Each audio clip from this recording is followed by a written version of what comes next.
Hathnikund barrage की सुरक्षा के लिए निर्माणाधीन डायाफ्राम वाल में लगेंगे जंग लगे सरिये।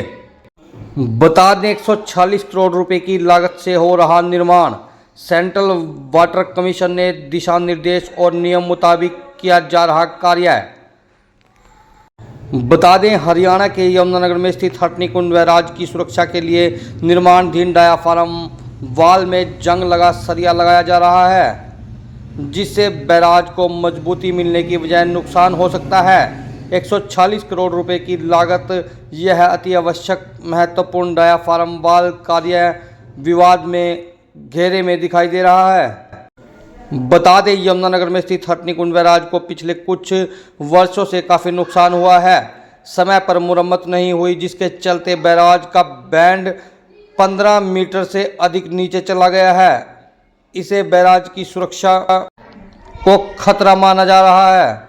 इसी को लेकर हरियाणा सिंचाई विभाग के सेंट्रल वाटर कमीशन के यहाँ मामला रखा, जिसके बाद सेंट्रल वाटर कमीशन की टीम मौके पर आई और उन्हीं द्वारा डिजाइन और मापदंड तय किए गए।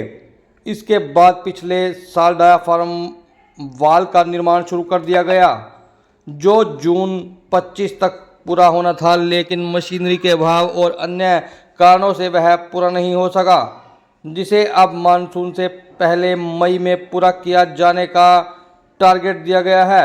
लेकिन निर्माण में जंग लगा सरिया लगाने से इसके भविष्य पर सवाल उठते हुए दिखाई दे रहे हैं। बता दें हथनीकुंड बैराज का जो हिस्सा पानी में है और जमीन के नीचे रहेगा, उसमें जंग रोधक सरिया लगाना चाहिए, जिसमें स्टील की मात्रा अधिक हो ताकि वह अधिक समय तक सुरक्षित रह सके। लेकिन निर्माणाधीन इलाके में सैकड़ों क्विंटल सरिये को जंग लग चुका है और जंग लगा सरिया ही लगातार इस्तेमाल में लाया जा रहा है।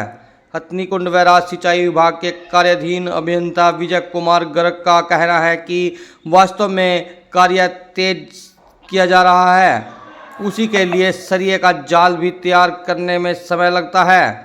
वह तैयारी पहले ही की जा चुकी है और खुदाई करते समय यह सरिया लगाना होता है। उन्होंने यह भी कहा है कि सरिये में स्टील का इस्तेमाल ज़्यादा रहता है, कोई अभियंता नहीं है और कोई भी ऐसा मामला आता है तो उस पर ज़रूर कार्रवाई की जाती है। उन्होंने कहा है कि मौके पर 4 जेई तैनात किए गए हैं। इसके अलावा एजेंसी टेक्निकल स्टाफ भी तैनात किया गया है। इसी को लेकर आइए एक बार बातचीत करने का प्रयास करते हैं और जानने का प्रयास करते हैं क्या है पूरा मामला। वाल जो बन रही हथनीकुंड बैराज की सुरक्षा को लेकर, उसका काम कहां तक पहुंचा और किस तरह की दिक्कत आ रही इस काम में? नमस्कार, मैं एक्शन विजयगर इरिगेशन डिपार्टमेंट। जो हथनीकुंड बैराज पे जो डायाफ्राम का काम है वो 70% करीब ख़त्म हो चुका है और हम उसे समयानुसार कंप्लीट करके पूरा कर देंगे। इसमें सर जिस तरीके से रिपोर्टिंग हुई वहाँ पर जो उसका मेन स्ट्रक्चर था उसके ऊपर जो भी सरिया है उस पर जंग लग गई है और कितना काम हो गया है, कितना रह रहा, और काम एक ताकि सुदृढ़ और मजबूत पुल बने, उसको लेकर क्या करना चाहते सर? जो स्टील केजेस की बात है, जो सरिये की बात है, उसके अंदर ये है कि हमें जो स्टील केजेस है वो एडवांस में थोड़े प्रिपेयर करने पड़ते हैं, क्योंकि जो हमारा डायाफ्राम वॉल का जो डेप्थ है वो 16 मीटर की जो डेप्थ है, तो जैसे ही हमारा केज तैयार, जैसे ही हमारा जो डेप्थ हम अचीव कर लेते हैं हमारे बोर की 16 मीटर डेप्थ की, तो फिर वो हमें केज साथ ही उसमें डालना पड़ता है, नहीं तो फिर हमारा जो बोर है वो कोलैप्स होने का डर रहता है।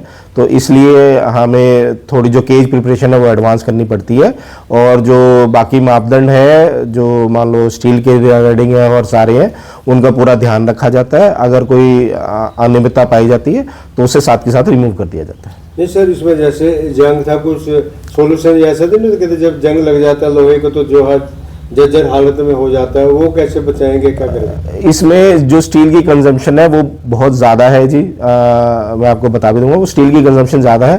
तो जो स्टील है वो कॉन्टिन्यूस साइट पे आ रहा है और कॉन्टिन्यूस यूज़ हो रहा है। तो जो जर्जर वाली हालत है कि भी मान लो जर्जर स्टील है, ऐसा तो पॉसिबल नहीं है, क्योंकि जिस जो स्टील कॉन्टिन्यूस यूज हो रहा है और कॉन्टिन्यूस लगातार उसके केज बन रहे हैं, लगातार वो बोर के अंदर जा रहा है। तो जर्जर वाली बात तो ये जो साइट पे है वो नहीं पाई जाती थी। अगर कोई अनियमितता पाई जाती है तो उसको साथ के साथ ठीक करवा दिया जाता है। इसमें सर कितने % तो काम हो चुका है?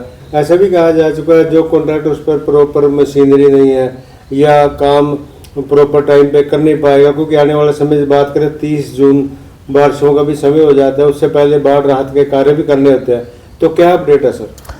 इसको मैंने जैसा कि बताया कि 70% कार्य हम इसको पूरा करवा चुके हैं और समय रहते मई के महीने में इस कार्य को हम पूर्ण करवा देंगे। और जैसे आपने अगर बाढ़ के राहत के कार्यों का जिक्र करा, तो बाढ़ के राहत इस वक्त हमारे जो जिले में इस बार ये 36 कार्य करवाने हैं, तो उसमें से सभी के टेंडर्स हो चुके हैं जी और सभी को समय रहते पूर्ण करवा दिया जाए। इसमें सर जो हथनीकुंड बैराज की बात करें तो कितनी मजबूती मानते हैं, इससे डायाफ्राम बनने से कितना फायदा मिलने वाला है? जो ये हथनीकुंड बैराज का जो है, ये सारा हम CWC जो new Delhi central water commission new Delhi उनकी देखरेख के अंदर यही सारा कार्य करवाया जाता है और उन्हीं के गाइडलाइंस जो हमें दी जाती है उन्हीं की ड्राइंग अनुसार ये सारा हम कार्य करवाया जाता है, तो उनसे हम मार्गदर्शन लेके हम इसके ऊपर कार्य करते रहते हैं। इसमें सर जैसे कॉन्ट्रैक्टर काम कर रहा है, कुछ कोई इंजीनियर या कोई ना कोई अधिकारी भी मौजूद रहता है ताकि काम प्रॉपर हो रहा है, कहीं गड़बड़ी तो नहीं, मॉनिटरिंग रहता है? नहीं, हम इसके ऊपर पूरे सारे जो स्पेसिफिकेशन है और नॉर्म्स हैं वो सारे फॉलो किए जाते हैं। बाकायदा SDOs की ड्यूटी, जेईज की चार जेईज लगा रखे हैं हमने वहाँ पे। जो एजेंसीज है, एजेंसीज की तरफ से भी टेक्निकल स्टाफ वहाँ पे जो मशीनरी के लिए है वो भी उपलब्ध रहता है, तो जो नियम शर्तें हैं उसके हिसाब से कार्य करवाया जाए। सर क्वालिटी इंश्योरेंस को लेकर हरियाणा की जनता को क्या आप बताना चाहेंगे कि इस तरह की मजबूती रहने वाली है? क्वालिटी का पूरा ध्यान दिया जा रहा है। जो सारे मैं जैसे कि बताया कि जैसे सारे जो मापदंड है, हमारी वहाँ पे लैब भी है, क्वालिटी टेस्टिंग की जो लैब है वो लैब भी है, उसके अंदर भी हमने टेस्टिंग हमारी चलती रहती है और थर्ड पार्टी जो टेस्टिंग है वो भी हम करवाते रहते हैं, तो क्वालिटी के लिए हिसाब से जो एज पर नॉर्म्स है वो फॉलो किए जाते हैं।